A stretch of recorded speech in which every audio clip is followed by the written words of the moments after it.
Resident Evil 4 is an absolute masterpiece and is quite possibly my favorite game of all time. I have played this game more times than I can count and own more copies than I probably should, and this is the only game I would consider perfect. Okay, maybe not perfect, because no game is perfect, but the problems that it does have are so small that they just don't even really matter, and the things it does right is so good that it makes this game as perfect as a game can come. So, without further ado, this is why Resident Evil 4 is an undeniable masterpiece. Before I can get into the video, I'm going to have to preface this by saying this will be filled with spoilers. If you are the one person that has yet to play this game, you owe it to yourself to pick up a copy and play this. Even if you're not a fan of horror, I still think you should give this game a shot. Now, for everyone else, or if you just don't care about spoilers, let's get on with the video. In my most recent playthrough, I decided to play this game on the Xbox One with the Xbox HD remaster, and for the most part, it's fine. It's just a normal standard remaster.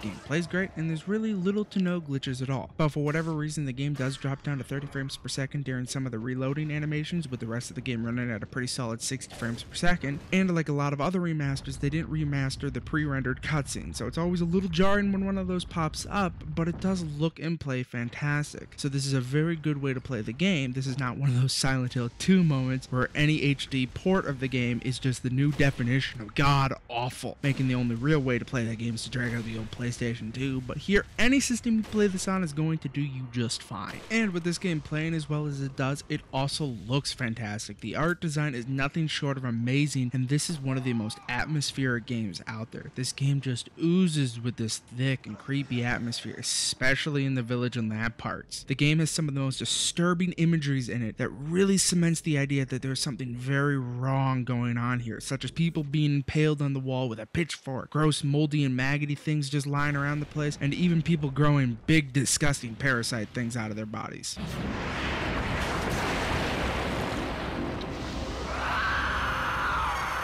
Even though it is very grotesque, it still has this natural beauty to it, and sometimes just makes me stop and stare about how grossly beautiful some of the imagery is. The music also really helps with this as well. All of the songs just complement this atmosphere super well, especially the typewriter song that just really gives out this feeling of dread.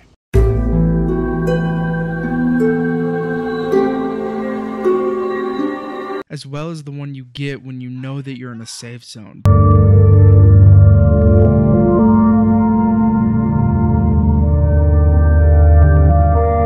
Both of those just send shivers down my spine. Or the battle music, which does what any good battle soundtrack does, makes you pee yourself every time it comes on.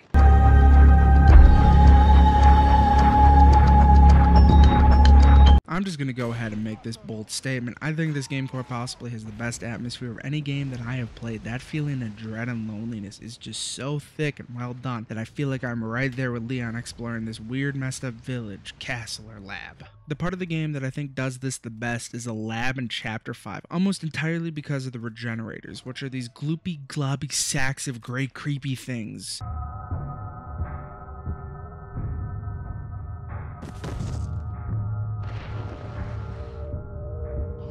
Which are not helped by the fact that they can regenerate their limbs, making them hands down the creepiest and scariest enemies I think I've ever encountered. However, it's the sound that they make and the song that they play when one is near is the thing that just makes me want to hide under my covers until the bad things go away.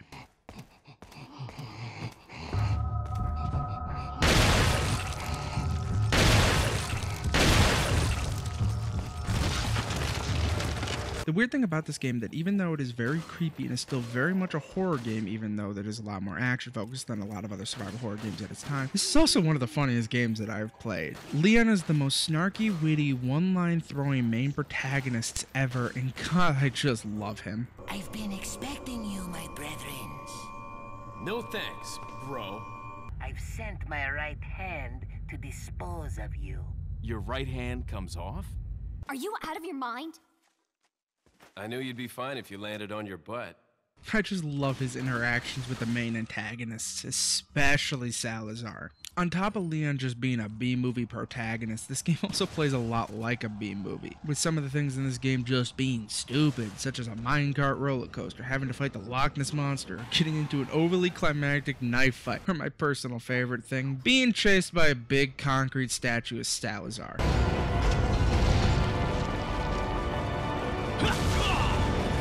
I I think this just adds a lot to this game. Doing all of these weird things just makes you feel like you're going on this big adventure because you never know what you're gonna see next. The thing that really makes this feel like a B movie, not that B movie, but like the low budget kind of B movie, is just how dumb the main villains are, especially Sadler. I just don't get this guy, and I don't get his motivations at all. At first, it seems like his main plan is to kidnap the president's daughter, infect her with a virus, send her home, and spread it to the whole United States so he can control the whole country with his mind powers, or something like that. We kidnapped the president's daughter in order to give her our power, and then send her back.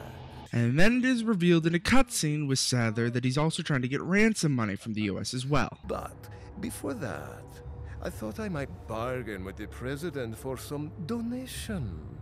Believe it or not, it takes quite a lot of money to keep this church up and running.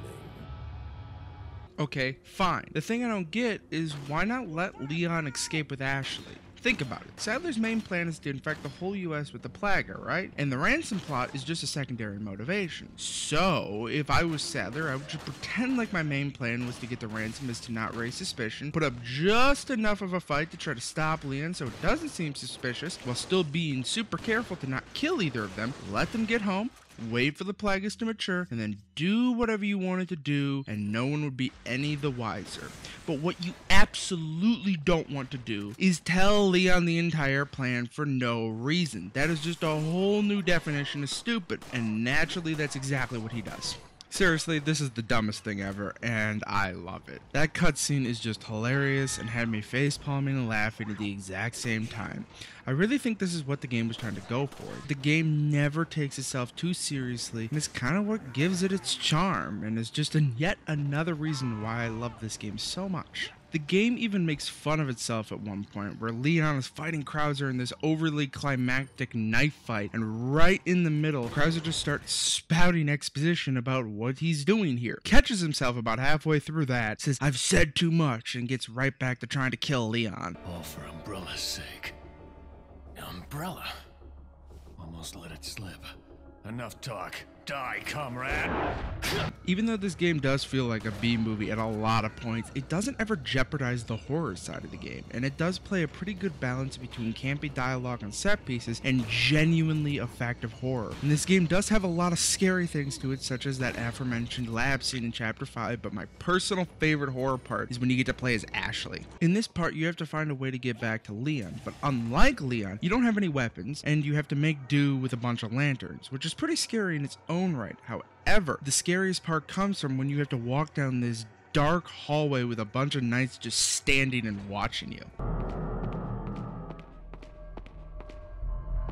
Then you have to complete this little puzzle. Okay, side note here, that puzzle is probably the worst in this game, because all I had to do was move the pieces to the left and then boom, done. I don't know if this puzzle was randomly set up and I just got lucky, but this was comically easy. So after you complete that sad excuse for a puzzle, a bunch of knights from the hallway wake up and start coming after you with this big thud sound every time they take a step, and the fact that you are unarmed is just a little intimidating to say the least. I also really like the part where you're playing as Leon and you encounter these invisible bugs for the first time. When you're walking down this hallway and all you can hear is something running around, but you don't know where or what the thing even is. And all of a sudden you see this thing that you can't even see splashing water in your direction, had me scream. So we got the horror part of the survival horror down. So what about the survival side? And well, to be honest, it's great. This is mostly because of the drop rates of the ammo and health items in this game. There are two ways to get ammo in this game, and that is by breaking open boxes or killing things that can drop one of three things: health, ammo, or money. You can use the money to buy and upgrade your guns, and the health and ammo is, well, it's used for health and ammo. And whatever the drop rate for the ammo is just so well done. It does a great job at making sure you just have enough to get by.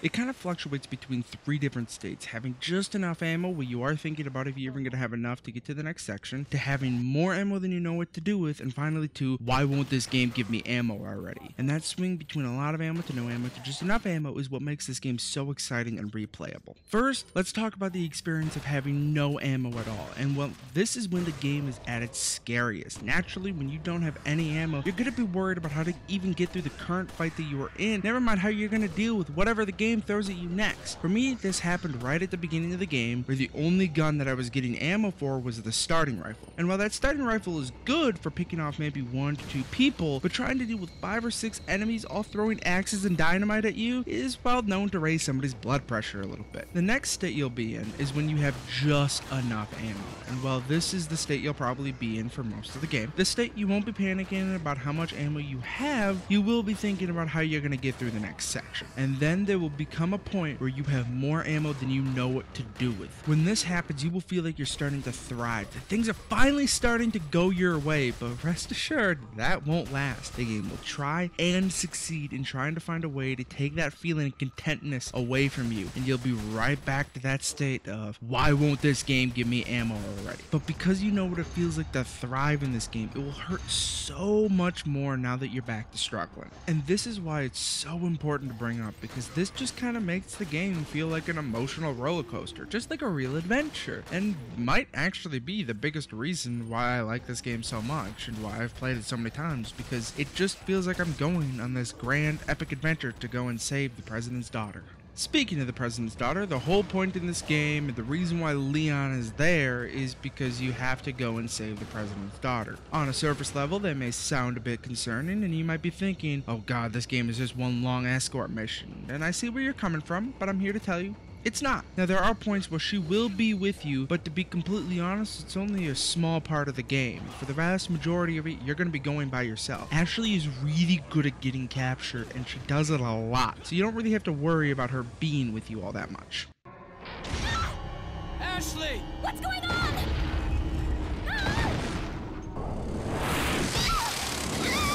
Damn it! Ashley! However, whenever you do have to deal with her, it works really well and never feels like that big of a hassle, which is quite impressive because almost every game seems to struggle with this. So much so that a lot of games will just make whatever AI is with you just invisible to other enemies, such as The Last of Us, which I understand because nobody likes to lose a game because of something the AI does, where here, Ashley is still very much visible to the enemies and she can still very much die and get captured. But here, whenever that happens, at least for me, it always kind of felt like my fault. In this game, Ashley does her best to try to stay right behind you, ducks when you're aiming, and never tries to be any kind of hero and do something stupid that gets her killed or captured. But if you are careless and you let enemies get too close, they might be able to grab her, or if one does decide to take a swing at you, they might hit her. What I like about this is it almost kind of gives the game an extra level of strategy, because when you are with Ashley, you have to be careful. The game becomes way more about making sure nobody can get close to you, because if they do, they might grab her. You will have to drop everything that you're doing, shoot the guy that has her before he can leave the room, which isn't super easy because if you do hit her, she will die and the game will be over. And I know that might sound annoying, but if you play smart, that shouldn't happen very often. Unfortunately, I don't always play that smart. Oh, no. There is also a few times you're going to have to cover Ashley while she is doing something. And at that moment, I found these super annoying while I was playing the game. But looking back on them, they are a fun little challenge to help break up the rest of the game. And even if you really hate them, they really only happen like 3 times, so they're not that big of a part of the game. Another way the game breaks up its action is by puzzles. These things can range from Fisher Price easy, such as that square one that I talked about earlier, to only a little bit harder than that. So they aren't anything that is going to challenge you in any way, but they are still a nice distraction from the rest of the game. I don't really have a lot of thoughts on them, they just kind of exist, so let's move on. Okay, on to the thing that you're going to be doing the most in this game, and that is the combat. Now, why did it take me this long to talk about the thing you're going to be doing the most of? Well, that is because I suck at making videos and I have no idea how to structure them. Combat is probably my favorite thing in this game, which is saying something because there's a lot of things I like, but this is the best part for me. First, yes, this game does have tank controls, and yes, this game can take some getting used to, and yes, there are some people out there that can't play this game because of them, and yes, I do hate those people and I want them to all die in a horrible train crash. Okay, I'm just joking. I totally understand why the tank controls are a complete turn on for somebody. They really do feel quite weird and unwieldy, and it even takes me a while to get used to them again. But I'm here to tell you that once you get used to the tank controls, this combat system really starts to shine. I feel like I have just enough control over Leon that I never feel like I'm fighting the game more than I'm fighting the enemies. Anytime I take damage in this game, it always feels like my fault and that I should have been able to avoid it somehow. However, I don't feel like I have complete control over Leon as well. The controls are just too tight. Basically, you just don't have the mobilities you would expect from most over-the-shoulder action games. But this is kind of what I love about it, because this is what makes the game really feel like a good hybrid of horror and action. With the lack of mobility, it makes this game feel super tense, kind of like a dream where you're trying to run away from that axe murderer, but you keep falling down and you're having trouble getting back up. In this game, you always want to be able to move faster, to be able to look behind you better, or even to move while shooting, but because you can't, it makes me always feel on edge when I play this game. Although the game was designed with this limited movement in mind for the most part. Most of the enemies just have melee weapons, with only some of them being able to throw weapons, but they throw them so slowly with such a big telegraph and horrible accuracy that it's still pretty easy to dodge. And on top of that, you can even shoot them out of the air. There's also these crossbow people. These guys are a lot more accurate with a much faster fire rate, but you can also shoot them out of the air as well. The only enemy that got on my nerves a little is the dynamite guys. These guys are very similar to the axe people, but as you could probably guess, they have dynamite instead of an axe. The nice thing is that if you shoot them to the ground or even kill them right after the light thing, it will blow up anyone unlucky enough to be standing near. The thing I don't like about them is that if they are able to throw it before you kill them and you don't run away in time, it will do a lot of damage, maybe even killing you. Even though they are kind of infuriating, I still do think they work within this game. The only enemy that I don't think works within this game is the minigun guy, but I'll talk more about him in a bit. What I like about this is that it does give the game some strategy. By focusing your attention on the more dangerous foes, such as the dynamite and the crossbow guys, then after you dispatch them, you need to deal with everyone else. But you don't want to use too much ammo because you are thinking ahead to the next room. So after assessing the situation, you determined there was just way too many people chasing you. So you have to pull out that shotgun, take one shot to break up the crowd, then you switch back to your handgun, shoot one in the knee, go up to him, kick him, knocking out a bunch of them on their asses. Then you walk up to them and start knifing a few of them to death. And doing so, you might be able to kill up to 3 of them with just 2 bullets. And this is just one example of strategy in this game. But because ammo is just so precious, you are always looking for ways to kill the most enemies using the least amount of bullets possible. And the most common way of doing this is by shooting an enemy in the leg, kicking him, and then knifing him to death. And that's just what makes this game so satisfying to play. But there is a little bit of a caveat. By the end of the game, the knife is pretty much useless. But this is where the most iconic character in the game comes in. The Merchant. Got something that might interest you. This is the guy you will use all of your money on to buy things like guns, health, more inventory space, and even treasure maps, but not ammo, even though he clearly has some and in some locations even has it on display. But for whatever reason, he just won't let me buy it, and I have no idea why.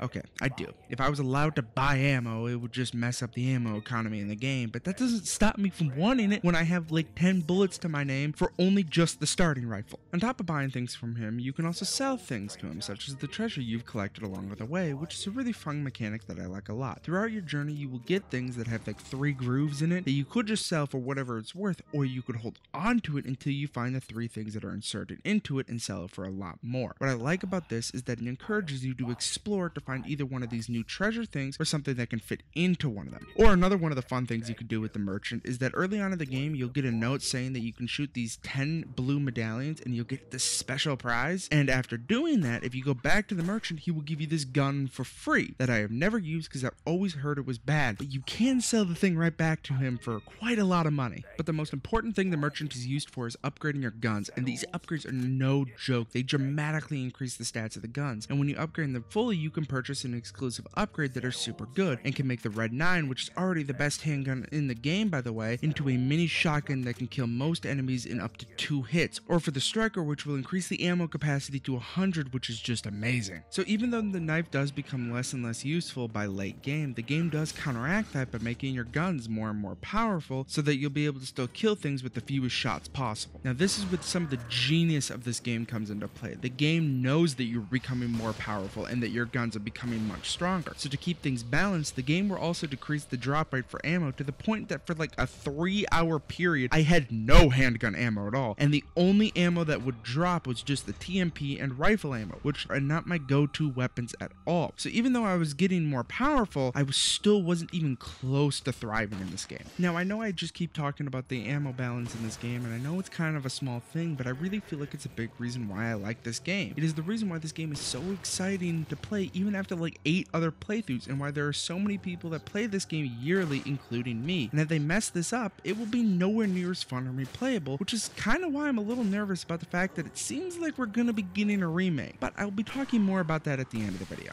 But first, I have to talk about the only thing that is keeping me from calling this game perfect. Chapter 5. This chapter is the most hit or miss this game has to offer. This is the chapter that has the best part of the game, the lab part, but on the other hand, it has some of the most uninspired level design in the game. Now, don't take this as me saying it sucks, because it very much doesn't. It's just for the whole game, the level design was near perfect. Here, it just kind of feels like they were starting to run out of ideas to keep upping the ante like they have been. So why do I think this chapter is so lacking? And well, it kind of boils down to 3 things: the minigun guy, the helicopter part, and the Krauser boss fight. First up is the minigun guy. Why don't I like this guy? And if you remember back to when I was talking about how the enemies are designed around the idea of having limited mobility, well, this guy isn't. Mainly because he has a gun that can shoot super fast, so it's kind of hard to dodge. This is the only enemy with a projectile that I know of that you can't shoot down, and if he does shoot you, it does a lot of damage. To be fair, this guy doesn't really bother me that much, and I didn't really have that much trouble fighting him. I just kind of tanked his hits, got close to him, shot him with my shotgun, stun locking him until he died. But because this game had such perfect enemy design up until this point, it just kind of stands out quite a bit. And if it was any other game, I probably would not even mention it. The next thing I didn't really like that much about this chapter is the helicopter part. Towards the end of the chapter, Leon finally gets air support by a guy named Mike, who just starts mowing people down.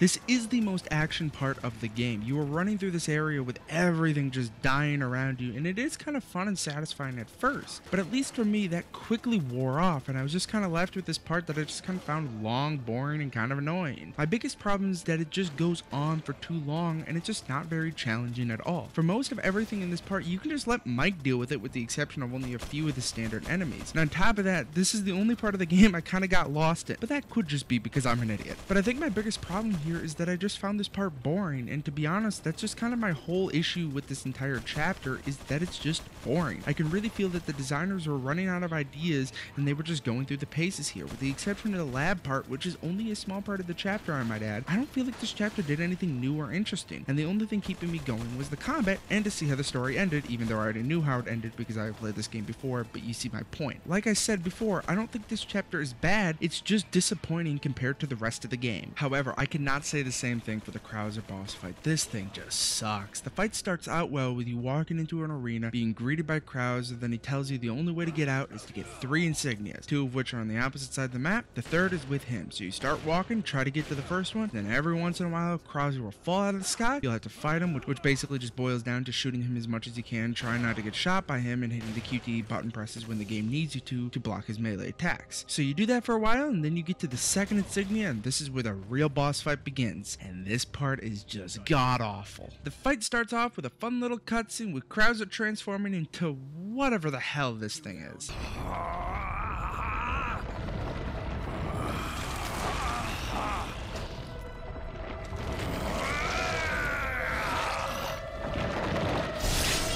Witness the power! But the important thing to note here is that the transformation replaces his gun with a shield. Then the game just randomly arms these 3 bombs that are attached to the tower you are standing on. So now we have a time limit for whatever reason. Then the fight starts, and oh boy do I hate this. First, just fighting Shield Krauser is just not fun. I don't know if this was the right way to fight him, and I was just an idiot that was missing something, which is very possible. All I had to do was stand in one place with my shotgun out, waiting for that 1 millisecond before he attacked when his shield was down to try to stun him. Then I just took out my magnum and did as much damage to him as possible. If that didn't work, I would just hit the QTE button press whenever that would pop up, which is how you dodge almost almost all of his attacks. So basically this just boils down to a QTE boss fight with some extra steps. But here is where my real problem is. On its own, this would just be an uninspired, boring boss, but what puts this into the bad camp is that time limit. So because Krauser has a shield, I find there's no real way to do damage to him consistently, and I feel like I'm just waiting for the game to give me an opening instead of me being able to make my own openings. So the time limit just doesn't work with what kind of boss this is. And on top of that, it's just way too strict. Even after you kill the boss, the time is still going, and this is just stupid. So not only do you have to kill the boss in the time, but now you have to make sure that you leave at least 30 seconds remaining where you still lose and have to redo the fight because you have to leave the arena before the time ends. And God, this is just stupid. But even if they felt like they needed to have a time limit on the boss, that's fine. I just wish it would have ended after you killed him instead of expecting you to escape first. This really just feels like artificial difficulty instead of a real challenge, and it really just comes off as lazy design as opposed to fun and challenging gameplay. And it's a little weird because most of the bosses in this game are really good. They aren't anything too difficult, but they're fun in their own right, and some of them are really clever, such as that right hand of Salazar, or whatever that thing is called. The one where you have to use the liquid nitrogen on it, or the It fight where you were trapped in the suspended thing that honestly I have no idea what they are in, but here you have to find a way to get to the end while this thing chases you. It's quite scary and I loved it. But here the Krauser fight is just noticeably more annoying and uninspired than the other fights in this game. However, this is the only thing in this game that I think is bad, and all things considered, it's not even really that bad, it's just a little annoying. But no game is perfect, not even Resident Evil 4, even though it is still very close. Now, before I can get into the conclusion, there are two things I need to mention real quick that I don't know where else to put, so I'm just gonna shove them right here, and that is the QTEs and the inventory management. First, the QTEs. Why are they here? And I'm not talking about the ones where I'm running from a ball Indiana Jones style, or the ones where you have to dodge a boss attack, but these ones. Do something, cop! After you. Now! Why are there QTEs in the middle of a cutscene, and whose idea was it? I'm just so happy these things never caught on because this is just stupid. And if you are going to end up remaking this game, Capcom, this would be a great thing to take out. They don't add anything, they're just stupid. Next is the inventory management. This is the best inventory management ever, and I really don't even know why, because other games have done a similar inventory, but yet this is still my favorite. I think it might be the small sounds it makes. It just makes my brain happy. I'm kind of simple like that. But I really do find it satisfying to pick up an item, and on the surface, it can't fit. So you spend some time rearranging, and you discover more space than you thought you had. It's just a small thing, but it makes me love this game even more than I already do. Even so, I understand why some people don't like it. It does just kind of stop the action to a halt so you can reshuffle your inventory, but I kind of like that break in action. On the other hand, it is annoying that in order to switch a weapon, you do have to pause the game, go over to the gun you want, select it, then close the inventory. To be fair, if you get good at it, you can do it so fast that it never even bothered me that much. I just wish there was a hotkey that you could bind a gun onto so you could switch the weapon at a push of a button without having to pause the game, but that's still a little bit of a nitpick. Also something that they could fix if they are going to do a remake. In the end, I have said this before and I will say it again, this game is a masterpiece and it comes so close to being perfect, it just falls short in a few ways. With that uninspired 5th chapter, that bad Krauser boss fight, and the weird unnecessary QTEs in the cutscene is just holding this game back ever so slightly. On the other hand, the things it does well, it just does so well that these problems are basically insignificant. That thick atmosphere, have fun and exciting gameplay, the amazing inventory management, the snarky and campy interactions between Leon and the other characters, especially Salazar, and I can't forget those over-the-top set pieces that just hammer home that feeling of adventure. All of this just comes to make this one of the most fun, exciting, replayable, funny, and scary games out there, making this not only one of my favorite games of all time, easily being in my top 5, but one of the best games to have ever come out. And if you've never played it, or hell, even if you have, I urge you to pick up a copy, which shouldn't be that hard. This game is literally on everything. I think even my fridge could play it, and give this classic a playthrough. But before I can go, I need to talk about the remake that is all but confirmed. I've already mentioned it a few times, but what do I think as a whole? To be honest, I'm not that big of a fan. Basically, it comes down to the fact that I don't think this game needs to be remade. This game is already so good, and with only the exception of a few parts, it